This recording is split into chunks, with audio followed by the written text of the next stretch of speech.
The bar at Vera Spaceport was bustling, a cacophony of languages and laughter filling the air as traders, travelers, and various species mingled. Neon lights cast colorful glows on patrons' faces, each light pulse synchronizing with the beats of cosmic jazz played by an Andromedan band in the corner. John Dawson adjusted his jacket and made his way through the crowd, his eyes scanning for the familiar face of his old friend and fellow trader, Mikael. The two humans had arranged to meet here, a common stopover for those seeking rare commodities and the latest news from across the galaxy. As he approached the bar, a mix-up with a drink order inadvertently introduced him to a most unusual figure. The bartender, a harried-looking Rodulan, handed him a shimmering violet cocktail. "Here you go, sir. The stellar fizz you ordered." John glanced at the drink, then back at the bartender. "I think there's been a mistake. I ordered a simple Terran beer," he remarked, pushing the drink back. "That's yours, sir," insisted the bartender, distracted by another customer. Before John could respond, a voice chimed in from his side. "That would be mine, actually." The speaker was distinctly non-human, her skin a soft blue, eyes large and luminous under the bar's neon lights. Her hair flowed like liquid silver down her shoulders. "My apologies," John said, handing her the drink with a smile. "I'm John Dawson, and you are?" "Silara," she replied, accepting the drink. Her voice was melodious, almost hypnotic. "I'm glad to meet someone who doesn't just take a drink because it's handed to them." John chuckled. "In my line of work, you learn when to take what's handed to you and when to pass. Speaking of work, what brings you to Vera? Business, pleasure, or a bit of both?" Solara took a delicate sip of her cocktail before answering. "Much like you, I assume, a bit of both. My people value knowledge, and I am here to gather information that might enrich our understanding of the cosmos." "A noble pursuit," John commented. "Humans mostly chase after profit, but sometimes we stumble upon knowledge." The sound of someone clearing their throat interrupted their exchange. John turned to see Mikael, his robust frame squeezing through the crowd, a grin plastered across his face. "John, you old space dog, I see you've started without me." "Mikael," John greeted him with a hearty slap on the back. "Meet Solara. Solara, this is Mikael, my partner in, well, let's just call them adventures." Mikael extended his hand, his grin unwavering. "Any friend of John is a friend of mine. What were you two discussing? The usual? Star charts, engine mods, or the price of Trilaxian silk?" "Actually, we were discussing the pursuit of knowledge," Solara interjected, her eyes twinkling with amusement. "Ah, a philosopher. Well, we have some tales for you," Mikael said, signaling the bartender for another round. "John here is quite the philosopher after a few drinks." As the night progressed, the trio delved into discussions about interstellar economics, ancient civilizations, and uncharted territories. John found Solara's insights fascinating, her perspective so different from anything he'd encountered in his travels. By the time the band started their final set, John and Solara were deep in conversation about a lost artifact rumored to be somewhere in the Outer Rim. Mikael, noticing the chemistry between them, excused himself under the pretext of making a call. As the bar began to empty, John turned to Solara, feeling a connection that was rare in his line of work. "Would you like to continue this conversation tomorrow? Perhaps over dinner?" Solara's smile was enigmatic, yet inviting. "I would like that very much, John Dawson." With plans made for the following evening, they parted ways, not knowing that their casual bar conversation would soon lead them into a galaxy-spanning adventure. The next evening, the air on Vera was warm and filled with the scent of local flora that bloomed in sync with the planet's bioluminescent cycles. John had suggested one of the lesser-known eateries on the outskirts of the spaceport, a quiet spot favored by those who preferred conversation over the typical nightlife clamor. Solara arrived wearing a simple yet elegant dress that shimmered under the twilight sky. John, waiting outside the restaurant, was dressed in a clean, smart jacket that did its best to hide its many light years of travel. He greeted her with a warm smile. "I hope this place meets your expectations," John said as they entered. The interior was decorated with artifacts and images from various explored worlds, giving it an eclectic yet cozy feel. "It looks fascinating," Solara replied, her eyes scanning the walls. "Your world must be very proud of its explorers." "We are, in our own way," John said as they settled into a secluded booth. "Though sometimes I think we venture out more for profit than for pride or curiosity." Their conversation flowed easily as they ordered their meal. John was curious about Nalari culture, but he was careful not to press too hard, sensing that Solara might be reticent about sharing too much.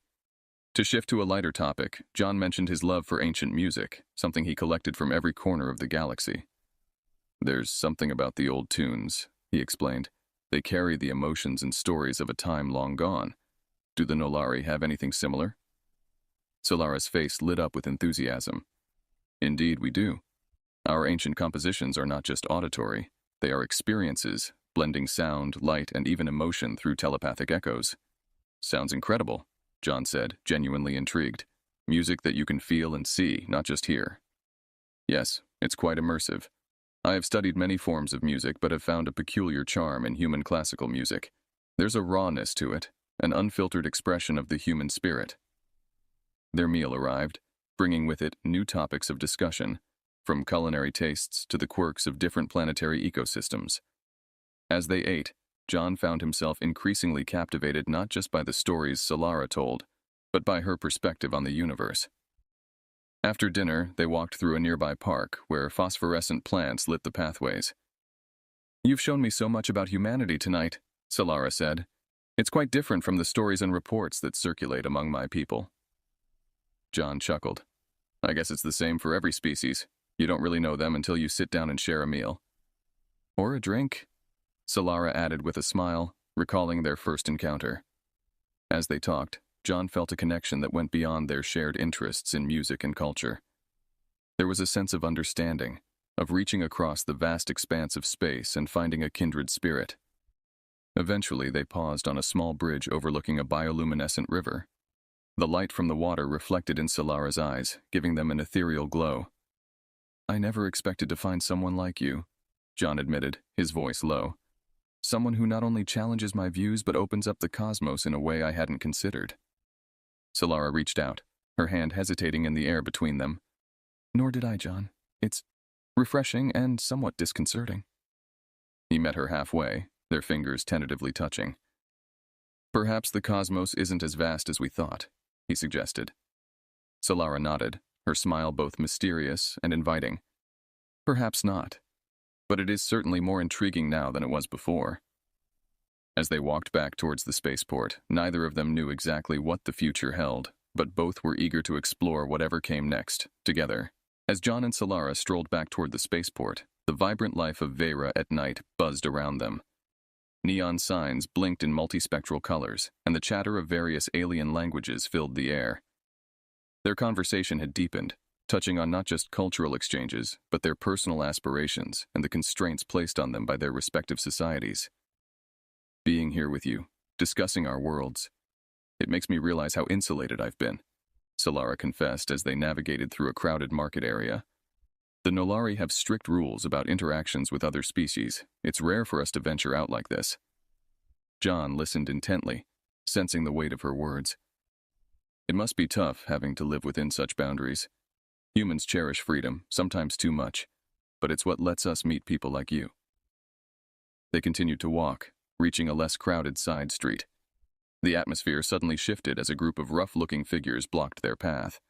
They were unmistakably part of an anti-human faction known for their aggressive stance against interstellar integration. Their leader, a tall, imposing figure with scarred skin, stepped forward. "Human, what are you doing fraternizing with an alien?" he sneered, his voice laced with disdain. "Don't you know some species are better left alone?" John tensed, instinctively stepping in front of Solara. "We're just talking. There's no law against sharing a few words." The leader scoffed, and his gang members closed in, creating a tight circle around John and Solara. "Maybe there should be," he replied with a venomous grin. Solara, who had been quiet, now stepped forward. Her voice was calm but carried a sharp edge. "I suggest you let us pass. There's no need for conflict." The leader laughed harshly. "Or what? You'll call the spaceport security? We're not afraid of—" Before he could finish his sentence, Solara raised her hand, and the leader suddenly gripped his head, groaning in pain. His companions backed away, confused and frightened. "Leave us," she said, her voice resonating with a commanding tone not heard before. As the gang dispersed, John looked at Solara, both surprised and impressed. "I didn't know you could do that." Solara's face was troubled. "It's something I shouldn't have done," she admitted. "Using my abilities like that, it can have repercussions." They hurried away from the scene, reaching the relative safety of the spaceport. The encounter had left a palpable tension between them. At the docking bay, Solara turned to John, her expression solemn. "John, I need to leave sooner than planned," she said, her voice tinged with regret. "Tonight was wonderful, and I treasure what we've shared, but my actions just now could bring unwanted scrutiny to my family and my people." John felt a pang of disappointment. "I understand. I just wish things could be different." "Perhaps they could be, in another time or place," Solara replied softly. "But for now, this is goodbye." John nodded, struggling to mask his feelings. "Will I see you again?" "I hope so," Solara said, her eyes reflecting the starlight. "Keep looking to the stars, John. Maybe one day our paths will cross again." With a final, lingering look, she turned and walked toward her ship, leaving John standing alone amidst the hustle of the spaceport. He watched her disappear into the crowd, feeling a mix of emotions swirl inside him. He knew this was not just a farewell. It was an awakening to the complexities of the universe, pushing him to think beyond his own world. In the weeks following Solara's abrupt departure, John found himself unable to shake the memory of their brief time together. The normal routine of his trade runs felt hollow, each transaction and negotiation reminding him of their conversations about culture, freedom, and the invisible barriers between species. The universe seemed larger and lonelier without her presence. Determined to bridge the distance, John began gathering information about the Nolari. This proved to be no easy task. The Nolari were reclusive, and their interactions with other species were minimal and always shrouded in layers of formality and secrecy. Yet John's years of trading had earned him contacts in obscure places, and his inquiries slowly painted a picture of a society both advanced and intensely private. One evening, on a small, bustling station orbiting a gas giant in the outer rim, John met with an old acquaintance, Lyra, a data broker known for her ability to find information others deemed unobtainable. The neon-lit back room of her office buzzed with the hum of ancient computers and the faint scent of ozone. "John Dawson," Lyra greeted him with a sly smile, her eyes gleaming with curiosity. "To what do I owe the pleasure? Looking for rare minerals again, or is it something more exotic this time?" "It's definitely not minerals this time, Lyra," John replied, taking a seat across from her cluttered desk. "I need information on the Nolari, anything you can find. Political structures, cultural norms, key figures. I'll take whatever you've got." Lyra raised an eyebrow, her interest piqued. "The Nolari, huh? That's a tall order. They keep their secrets well guarded. What's the sudden interest?" John hesitated, then decided on honesty. "I met someone, a Nolari. She made me realize how little we know about each other, and I want to learn more. Maybe find a way to see her again." Lyra's expression softened, a rare occurrence. "Romantic and noble. All right, John, I'll help you out. But it won't come cheap, nor quick. The Nolari are a tricky bunch to learn about." "Thanks, Lyra. I'm prepared to wait and pay whatever it takes," John affirmed, his resolve firm. Over the next few weeks, Lyra sent John sporadic updates. Each piece of information was a fragment, a puzzle piece of a much larger picture. John learned about the Nolari's reverence for their ancient traditions, their sophisticated technology that blended machinery with their innate telekinetic powers, and their governing council, which was as elusive as it was powerful. Armed with this new knowledge, John began to see a pathway, however narrow, to possibly reconnecting with Solara. He understood the risks involved in reaching out to a Nolari, especially one he knew so little about personally, yet who had impacted him so deeply. One evening, as he reviewed the data from Lyra, a message arrived from Mikhail. "Got a lead on a job that's perfect for your new obsession. Meet me at the usual spot on Juniper Station. Might be worth your time." Curious and ever hopeful, John set his course for Juniper Station. The job Mikhail hinted at could be the break he needed to get closer to the Nolari space, or at least to someone who could lead him there. As his ship broke orbit and slipped into the starlit expanse of space, John felt a renewed sense of purpose. Each star no longer seemed just a point of light. They were markers, guiding him on his journey not just through space, but towards understanding a piece of the universe that had unexpectedly claimed a part of his heart. John's ship docked at Juniper Station, a sprawling hub known for its chaotic marketplaces and the diverse crowd it attracted. As he disembarked, he spotted Mikhail leaning against a bulkhead. A knowing grin spread across his weathered face. "There he is, the man chasing stars for love," Mikhail called out, clapping John on the shoulder as they met. "I think I've found something that might interest you." "Let's hear it," John replied, matching his friend's enthusiasm. Mikhail led him through the bustling corridors of the station to a quieter lounge where they could talk more privately. There's a diplomatic envoy heading to the Nolari sector. They're looking for a few extra hands, supposedly for security and maintenance, but you and I know it's all just a cover for the real wheeling and dealing. John's interest piqued. How did you get wind of this? Diplomatic missions to Nolari space are as rare as they come. Mikhail winked. Let's just say I saved the right person from a bad bet. They need someone who knows their way around a ship and isn't known by the Nolari. Someone exactly like you. Realizing the gravity of the opportunity, John nodded solemnly. What's the catch? No catch, just risks, Mikhail explained. The Nolari are suspicious of outsiders. You'll need to keep a low profile.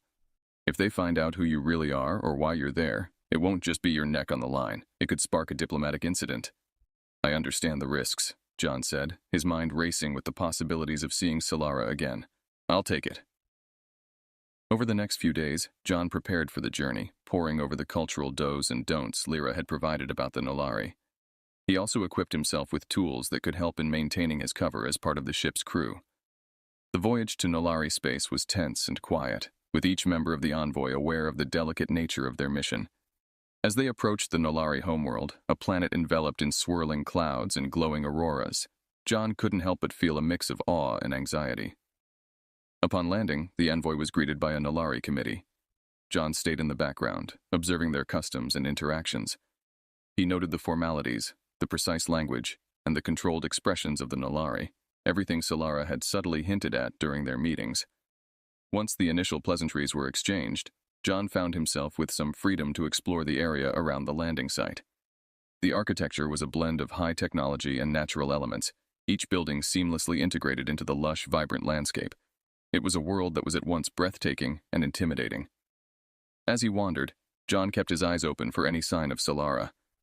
He knew it was a long shot, but the thought that she might be nearby spurred him on. That's when he heard a familiar voice, not in person, but over a public address system announcing some local event. It was her, Solara.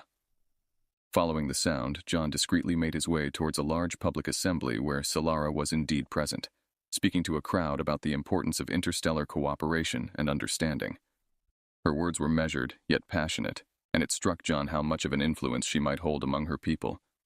He stayed hidden, a mix of emotions swelling within him.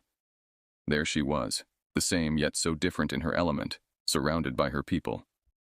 As the crowd dispersed, John debated whether to approach her, weighing his desire against the potential risks. In the end, the decision was made for him.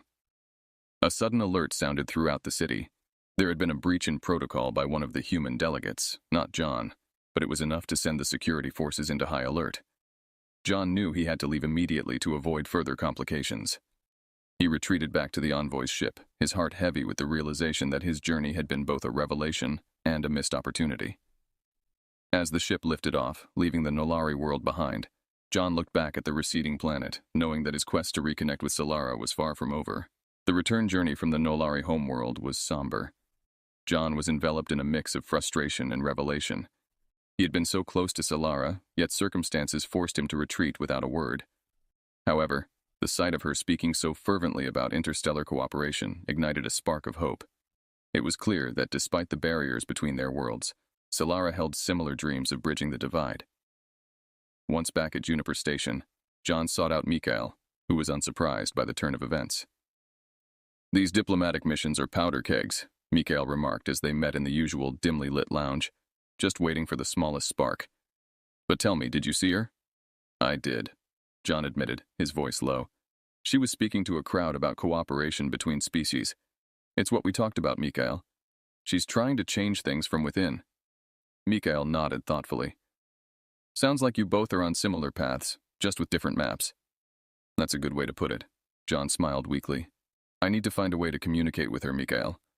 There must be some channel, some method that hasn't been completely closed off. Mikhail leaned back, rubbing his chin. Well, you might not have to look too far. Remember Lyra? She might have something up her sleeve. That woman's network is better than any spy satellite. Grateful for the suggestion, John contacted Lyra once more, explaining his need to establish a discreet line of communication with Solara. Lyra, ever the resourceful broker, promised to look into secure channels that wouldn't attract attention. Days turned into weeks as John waited with bated breath. During this time, he continued his trading, but his roots always brought him back to Juniper Station, keeping close to any potential news. Finally, Lyra contacted him with promising news. "I found a way," she said when they met again in her cluttered backroom office. "It's through an encrypted courier service used by academics and researchers to share sensitive data. It's unofficial, but highly respected for its confidentiality." "That sounds perfect," John replied, his hope renewed. "How do I use it?" Lyra outlined the process, which involved sending digital messages encoded in such a way that they resembled academic research. "To anyone scanning, it'll just look like you're discussing old Nolari architecture or some such," Lyra explained with a wink. Armed with this new tool, John crafted his first message to Solara, embedding his words within a fake research paper on the cultural significance of Nolari public spaces. He expressed his desire to continue their conversations and his hope that they could find common ground for the benefit of both their people. Weeks passed without a reply, leaving John to wonder if his message had ever reached her. Then, late one evening as he reviewed cargo manifests in his ship's cabin, a notification chimed. It was a response, encrypted and carefully hidden within an analysis of interstellar botanical exchanges. Solara had received his message and shared his hopes. She proposed a secret meeting on a neutral planet where both their ships could dock ostensibly for repairs. Filled with a mix of elation and anxiety, John prepared for the rendezvous. This meeting would not just be a personal reunion, but might pave the way for future dialogue between their species. As his ship set course for the agreed location, John reflected on the winding path that had led him here. The stakes were high, not just for him and Solara, but potentially for the broader cosmos. If they could find a way to bridge their worlds, perhaps others would follow. With each star that passed, his resolve deepened, ready to face whatever challenges lay ahead. The neutral planet chosen for the secret rendezvous was a small, barren world in the outer rim, far from the prying eyes of any major power. As John's ship approached the designated coordinates, he could see Solara's vessel already waiting, a sleek silhouette against the stark backdrop of the planet. Their ships docked, and John hastened through the airlock with a mix of anticipation and nerves. Solara was waiting for him in the docking bay, her expression one of both relief and concern. "John," she greeted him, her voice a soft whisper in the vast emptiness of the bay. "I'm glad you made it safely." "The feeling's mutual, Solara," John replied, taking a cautious step forward. Their reunion, while heartfelt, was overshadowed by the gravity of their situation. They retreated to a private chamber in Solara's ship to discuss their plans. The room was dimly lit, the walls adorned with Nolari art that seemed to pulse gently, reflecting the serious mood. "Solara, we need to talk about the potential consequences of our meetings," John began, his voice tense with unspoken fears. "If we're discovered, it won't just be us at risk. It could escalate tensions between our people." Solara nodded solemnly. "I know, John. That's why I've been cautious. But we can't ignore the possibility of creating a new path for our species. Our people need to see that cooperation is possible." As they spoke, a sudden alert sounded through Solara's ship. "We've got incoming ships," her second-in-command reported over the comms. "Looks like a patrol unit stumbled onto us." John's heart sank. "We need to handle this carefully. Can we talk our way out of this?" Solara was already moving towards the control room.